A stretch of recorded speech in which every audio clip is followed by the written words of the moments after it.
It's great to be here. For once, I'm glad I'm on the beta blockers to keep me nice and calm. I am here because I'm a speech and language therapist, and I was asked to give some practical ideas about what to do if you've got speech, language or communication difficulties following a cardiac arrest. Speech could be speak production, language could be written or spoken. Communication is how we use those skills in order to make relationships and put down our thoughts. I am a retired speech and language therapist, and the credentials for me being here are that in July 21 I had a cardiac arrest. It was associated with a heart attack. I've got one stent and an ICD. So when I was asked to do this talk, I was asked to make sure that not only would it be practical, but also I would give you some hope, and I hope that's what I can do. So the picture on the left-hand side is not a great one, but apparently I took it with my camera while I was in ICU. You've all perhaps had evidence of that, even if you don't remember being there. I certainly don't. And then one on the right-hand side was taken in Spain earlier this summer, where I was enjoying life and travelling again. So there is hope for improvement. The references for what I'm talking about are articles that have appeared on either the links from the Facebook page or from the Sudden Cardiac Arrest UK. And the ones that I particularly liked were these ones here: memory, sequelae, acquired brain injury and cognitive problems. There's lots of information there. And I also scrolled down the Facebook pages and saw what people were writing, as well as my own experiences. So there was a poll done by Sudden Cardiac Arrest UK on those people who had speech and language difficulties. Now, the poll said that 3% had speech, language and reading difficulties, and I would count that as being part of communication. 11% had short-term memory problems and 1% had long-term memory problems. Now, while I've been here since yesterday, I would say that 3% is higher, because I've been talking to people and probing, which is what I wanted to do. You know, what did you have? And even at lunchtime today, someone was talking about the stammer that they'd acquired and the wonderful French that they were able to produce shortly after they'd had their cardiac arrest. So I think that we're going to look at that in more detail later. So why is speech and language affected? And that's because the brain is starved of oxygen. And it affects how the brain works. Now, there is a little bit of a discussion, I think, going on, which we can take forward. I've been talking to Kirsty, might talk to Tom as well, about the difference between what happens in a stroke, where you've got a bleed on the brain and a particular part of the brain might be affected, and when you have a cardiac arrest where the brain is starved of oxygen. And I think there, as someone who has been involved with people with strokes in my career, and someone who's had a cardiac arrest, I think that they're different, how the brain is affected, but we can investigate that. That's one of the exciting things about being here. So I want to just, I thought about this, and I think there are two aspects I just want to put forward this afternoon. And that is, in hospital, the CPR may affect your breathing and your voice because of what it does to your chest. The sedation will affect your alertness, medication, pain, and unconsciousness or having no memory, and that affects how we communicate. But then when we get home, the effects of hypoxia, fatigue, anxiety, some of them are on here will be temporary, some of them will be long-lasting. I still suffer or have fatigue. And I think it's important I look today at these two areas. I'm only going to give you a snapshot because I want to ask eventually that you in the audience give some ideas about your strategies and your difficulties so we compile something that's useful to everybody. So communication difficulties leads to frustration, isolation in relationships, confusion and depression. And I think a lot of you who are survivors and people who are looking after survivors will recognise this. And so that affects our whole being and who we are. So it's about building strategies. And who can support and help? Sorry, did you want to? You sure? I was told that I couldn't say too much because I talk too much. Okay, so I'm trying to stick to the script. It's really important, and the common theme is that we're all here, whether it's professionals, people who've had a cardiac arrest, those that are supporting them, family and friends, that everybody is part of that help. And speech and language therapists haven't really figured in the recovery of anyone who's had a cardiac arrest. I know that Kirsty said she is working with someone, a speech and language therapist, but I might just be the only, I might be the speech and language therapist who has the most experience of cardiac arrest and the language difficulties because I've had one. And certainly the way that my recovery has made me think about speech and language difficulties. And I really want to work with not only people in the audience here who are survivors and carers, but with professionals who are in there as part of the team. So specific speech and language difficulties, and I want to add to this, please put on Post-its. Okay.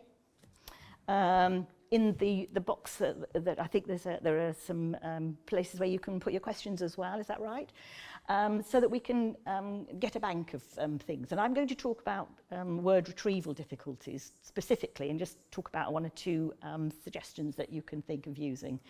This is what has been reported in the Post: speech not being clear, difficulty focusing when talking, repeating questions and information, and short-term memory being a problem.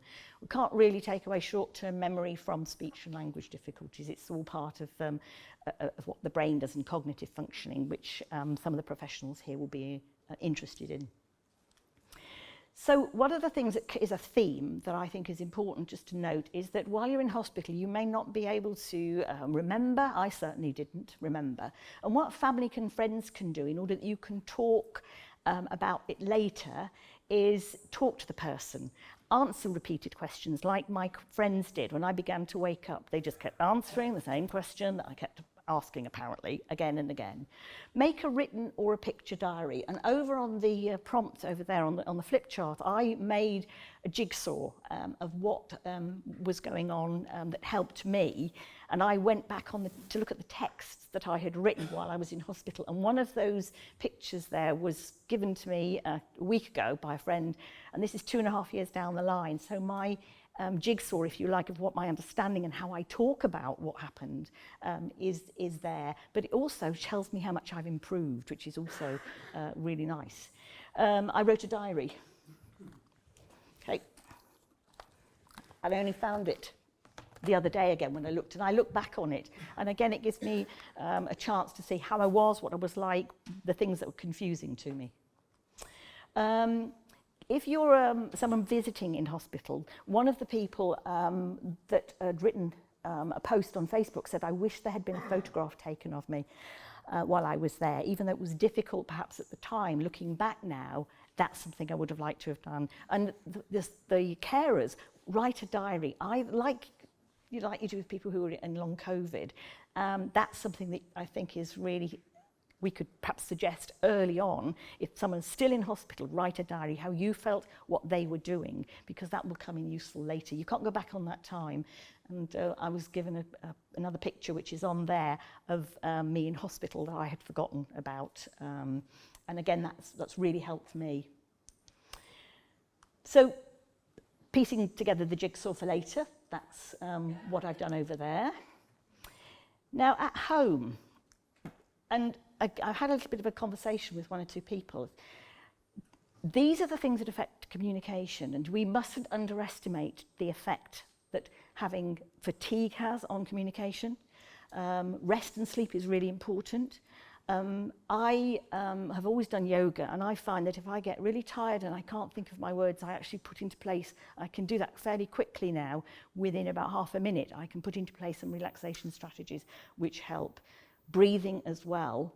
I have some interests that I follow, and they are ones which are just quite repetitive. They could be, filling in those colouring books, the adult, drawing between the lines. I do embroidery, and time out from talking as well. I had a conversation with somebody at lunchtime who reminded me that when we get tired, sometimes it's best to say, actually, I can't cope any longer. I can't talk. I cannot communicate.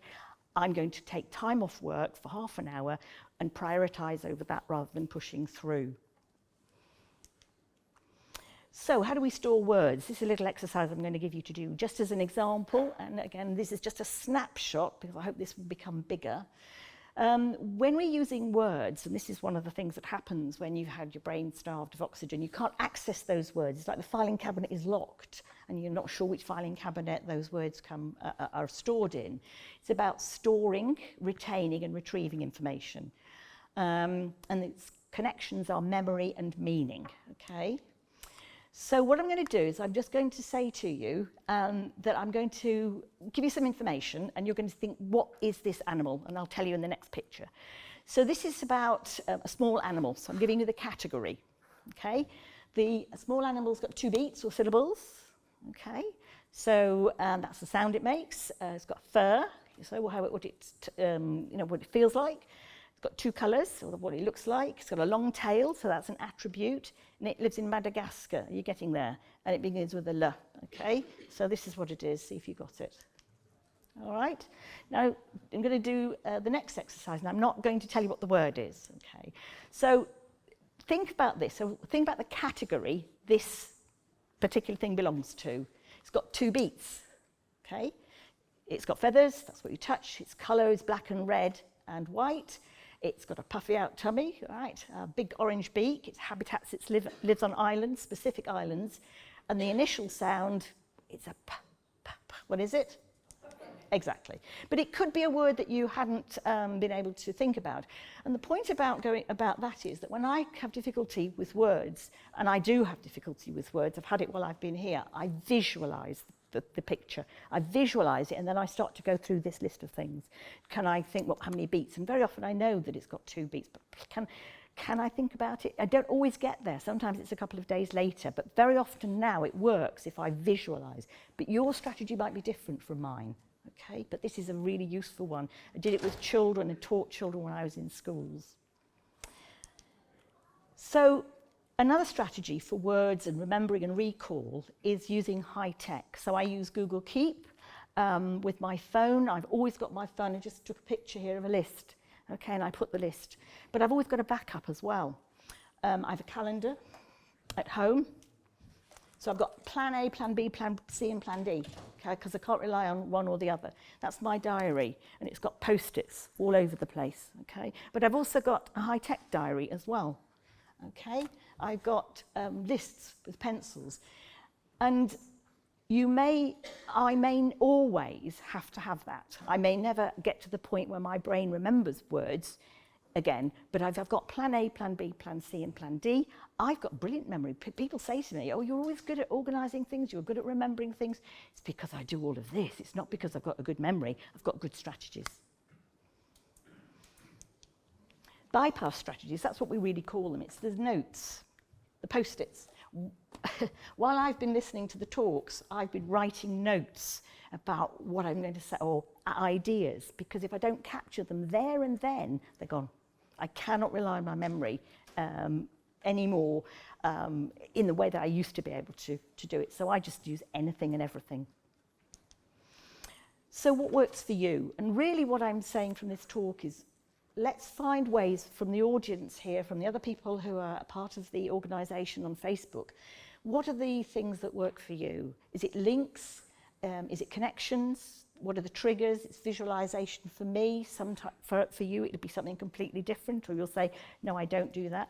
I took note of a post, which I haven't got permission to use it, but the person was still, I think, in ICU or in hospital. And what they did, they drew the picture. And he could not think of the word, and in fact what it was a folder, like a ring binder, but that's what he had to do, so that's the skill that he used. Drawing isn't one that I use, it doesn't work for me. So the other thing I want to really say here is that it's about self-advocacy as well. If you're having difficulty, and I'm getting better at this, having done this talk, give me time to think of the word. I've caught myself saying it very recently in the last week or so. I just can't think of the word. Just give me a moment, because it gives me a bit of relief. Somebody doesn't fill in the gap for me, which can be annoying. Be patient, okay? I'm getting frustrated. Let people know, okay? And you will have ideas as well. What do you use? It's okay to say, look, it's not as good as it used to be. This is what I need. This is what I need from you as well. time to heal in the same way as a broken leg would take time to heal. Your brain takes time to heal as well. And I'm 2.5 years down the line from having my cardiac arrest, and I would say that most of the things have got better. Okay, I doubt they'll ever be how it was before, but it doesn't need to be, because I've got some really good strategies that I'm using.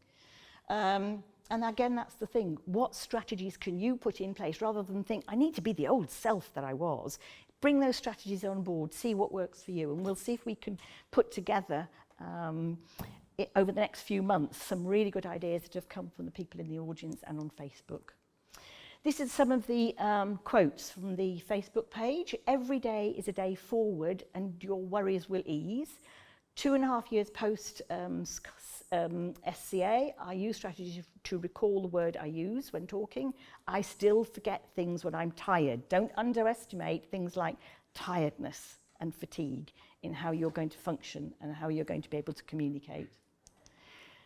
So what next? I think that there are very few speech and language therapists who would be involved at the ICU level with somebody with a cardiac arrest. There aren't many of us. And I would be very interested to know whether having a cardiac arrest where you've got brain hypoxia that affects your communication skills, or whether you've got had a stroke where it's a bleed, which I think is different. And from a personal experience, I would say that I think that the aphasia work that's been done with stroke patients, the strategies may well be good, but I'm not convinced that that's the place to start. It's a bit controversial, but I think it's a discussion that would be useful to have with the professionals as well as those of you that have had brain hypoxia. There are 1 or 2 people who have posted who said they've had permanent brain damage, and that is something I think that does happen in a very few cases, and we should address that as well. But in the meantime, before speech and language therapists are part of the team that has been spoken about today, these are things that you can do. And if we can get more of the things that you can do if you've got speech and language difficulties, I think then that is a really good starting place to be. And maybe some way down the line there will be speech therapists involved as well. There we go. I'm done.